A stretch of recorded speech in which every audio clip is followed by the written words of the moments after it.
నిర్మాత మురారి గారు అని ఉంటారు. ఆయన గోరింటాకు, త్రిశూలం ఇలాంటి 6 సినిమాలు చేశారు. ఆయన సినిమాల్లో పాటలన్నీ పెద్ద హిట్. రాయిని ఆడది చేసిన రాముడివా నేను ఏమనుకోను అంటే గోరింటాకు సినిమాలో ఇలాంటి పాటలన్నీ ఆయన కూడా మంచి మంచి పాట టేస్ట్ ఉన్న ప్రొడ్యూసర్ ఆయన మురారి గారు. అట్లా మురారి గారును అభినందన రమణమూర్తి గారు అంటే అందరికీ తెలిసిందే. అవును, అసలు ఈ రోజు నాకు పెద్దవాళ్ళందరూ ఇంత వెల్కమింగ్ ఉందంటే ఆ 2 సినిమాల వల్లే సార్. నీరాజనం, అభినందన, నీరాజనం కమర్షియల్ గా హిట్ కాకపోయినా మ్యూజికల్ సూపర్ హిట్ సార్. అవును, ఈ రోజుకి నేను చూడక నేను ఉండలేను ఏ లవ్వర్ అయినా పాడుకోవాలి పాటని ఆ పాట. తర్వాత ఈ విశాల ప్రశాంత్ ఏకాంత సౌజన్ అది ఎంఎస్ రామారావు గారు పాడారు. మంచి మంచి సాంగ్స్ ఉన్నాయి సార్. ఊహలో ఊయలలో ఫస్ట్ టైం ఒక 2-వీలర్ ఎంఎస్ రామారావు గారితో పాటలు పాడించాలని ఆలోచన ఎలా వచ్చింది అర్థం కాల నాకు. ఆయన నాన్నగారు ఫ్రెండ్స్. ఓకే, ఆయన రంగస్థలం కదా అసలు. ఆయన నాన్నగారు అప్పుడు అనుకున్నారు, ఓపెనర్ ని పరిచయం చేసింది నాన్నగారే. ఓకే, అప్పుడు నాన్న అన్నారు మీరు ఒక పాట పాడండి అంటే బ్యాక్గ్రౌండ్ లో వచ్చేటట్టు ప్లాన్ చేద్దాము అని. అలా నాన్న చాలా వింత థాట్స్ ఉండేవి.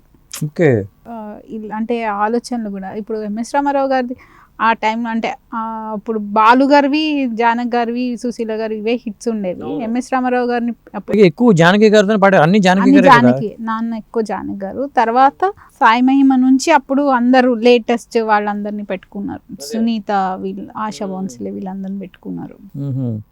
సాయి మహిమ 3వ సినిమా కదా? 3వ 4వ మొత్తం ఎన్ని సినిమాలు చేశారు? 4 అండి, 5 యాక్చువల్లీ. ఫస్ట్ అభినందన, నీరాజనం, సాయి మహిమ, మంచు కురిసే వేళలో అని చేశారు. ఇంకో సినిమా చేశారు, అది రిలీజ్ చేద్దాం అనుకునే టైంలో పోయారు. మరి ఆ సినిమా ఏమైంది ఇప్పుడు? అది ఉంది సార్, ల్యాబ్లో ఉంది, రిలీజ్ చేయలేదు. సినిమా అయితే ఉంది ల్యాబ్లో. మరి దాన్ని బయటికి తీసుకొచ్చే ఆలోచన కానీ ఎవరెవరు చేశారు అందులో?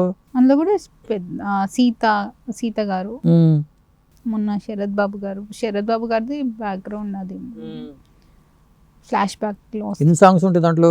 8 సాంగ్స్ ఉన్నాయా మీ దగ్గర? ఉన్నాయి సార్, పెద్ద పెద్ద వాళ్ళు పాడారు. ఉదిత్ నారాయణన్, చిత్ర, ఆశా భోన్స్లే. మరి ఆ సినిమాని బయటికి తీసుకొచ్చే ఆలోచన ఎందుకు చేయలేదు మీరు?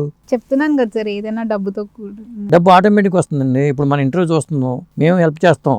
అభినందన రమణమూర్తి గారి సినిమా అట్లా ల్యాబ్లో ఉందంటే ఎవరైనా స్పందిస్తారు. నేను ఇప్పటి వరకు బయటికి చెప్పలేదు అంటే నేను ఇప్పుడిప్పుడే ఒక్కొక్క అడుగు వేసుకుంటూ వస్తాను. ఇప్పుడు అడిగేస్తున్నారు మీరు. ఇప్పుడు ఫస్ట్ ఇంటర్వ్యూలో నాకు జనరల్ చెప్పాలి, మంచు కురిసే వేళ నిజంగా నాకు ఇప్పుడు గుర్తొస్తుంది, సినిమా ఆగిపోయింది ల్యాబ్లో ఉందనే విషయం. మరి అభినందన రమణమూర్తి గారు చేసిన సినిమాలో ఆ పాటలు అనేది అద్భుతమైన పాటలే ఉంటాయి కదా. దానికి ఎవరు మ్యూజిక్? ఎవరు? ఉషా కన్నా, బొంబే. ఓకే, కల్గా కృష్ణమోహన్ గారిది ఒక పాట ఉంది. బాలు గారు, ఉషా, సునీత. సినిమా మొత్తం అయిపోయింది, ఫస్ట్ కాపీ అయిపోయింది. లాస్ట్ లో ఒక బిట్ ఎండింగ్ లో ఒక క్లైమాక్స్ సీన్ అది యాడ్ చేయలేదు అంతే, అదంతా అయిపోయింది. ఓకే, క్లైమాక్స్ సీన్ షూట్ అయింది, అంత అయింది, ఎడిట్ అవ్వలేదు. ఏ సంవత్సరం చేశారు అది? 12 అంటే దాదాపు 10 ఇయర్స్ అవుతుంది. అంటే డిజిటల్ ఫార్మాట్ కాదు, మామూలు రీల్స్ అప్పుడు ఫార్మాట్లో. తర్వాత మంచు కురిసే వేళ తర్వాత హిందీలో మేళా అని తీశారు సార్. నీరాజనం, అది రీమేక్. అది రీమేక్ కాదు, పాటలు సేమ్ బట్ కథ డిఫరెంట్, డిఫరెంట్ స్టోరీ. కానీ అది నాన్నగారు వేరే 2-3 ఫ్రెండ్స్ కలిసి చేశారు. సంగం వెంకటేశ్వరరావు గారు నాన్నగారు. అది అది నాకు తెలియదు, అది వాళ్ళ దగ్గరే ఉందా సార్. ఓకే, మీకు మంచు కురిసే వేళలో సాంగ్స్ ఏమైనా విన్నారా? విన్నాను సార్.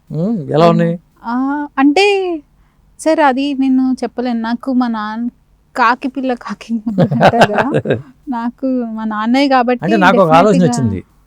ముందు ఈ ఆడియో రిలీజ్ చేయండి, మంచు కురిసే వేళలో ఆడియోని, మీకు తెలిసిపోతుంది ఆడియో ఎలా ఉందనే తెలిసిపోతుంది. అర్థమైందా? అద్భుతమైన పాటలు వచ్చి ఉంటాయి కదా ఎవరైనా, లేదా ఒక్కొక్క పాట రిలీజ్ చేయండి. ఇది మంచు కురిసే పాటలో ఫస్ట్ సింగిల్, సెకండ్ సింగిల్ ఇట్లా రిలీజ్ చేయండి. ఎందుకంటే మీ నాన్నగారికి అంత ప్యాషన్ ఉన్నప్పుడు. అవును సార్, అది చూడాలి. అంటే నేను సబ్జెక్ట్ అదేదో హిట్ అవుతుంది, హిట్ సినిమా అవుతుంది అని చెప్పలేను, కానీ స్లో సబ్జెక్ట్ అది కూడా. కాకపోతే మ్యూజికల్ ఒక మంచి మెసేజ్ ఇవ్వడానికి ట్రై చేశారు. అది హిట్ అవుతుందా అని నేను చెప్పలేను, కానీ ఇప్పుడు వచ్చే సినిమాల కంటే బాగుంటుంది అని అనిపిస్తుంది. ఎంతైనా నాన్న ఒక ప్రేమ సినిమా తీశారంటే ఖచ్చితంగా ఒక మంచి మెసేజే ఇచ్చారు.